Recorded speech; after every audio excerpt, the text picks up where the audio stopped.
கிட்டத்தட்ட 10 லட்சம் கோடிக்கு மேல கடன் வாங்கி வச்சுட்டு போயிருக்கிற, தூக்க முடியாத சுமையை ஏத்தி வச்சுட்டு போயிருக்கிறப்போ,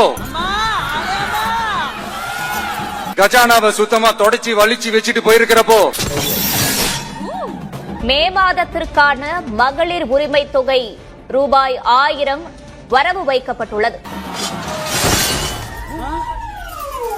கடன் வாங்கி வச்சுட்டு போயிருக்கிற சுமையை ஏத்தி வச்சுட்டு போயிருக்கிறப்போ, தொடச்சி வலிச்சு வச்சுட்டு போயிருக்கிறப்போ,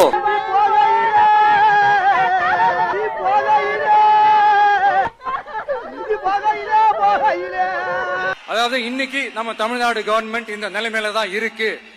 என்ன கொடுமை சரவணன். தூக்க முடியாத சுமையை ஏத்தி வச்சுட்டு போயிருக்கிறப்போ, முத்தை திரு பக்தி திருநகை அத்திக்கிற சக்தி சரவண முத்துக்குருவி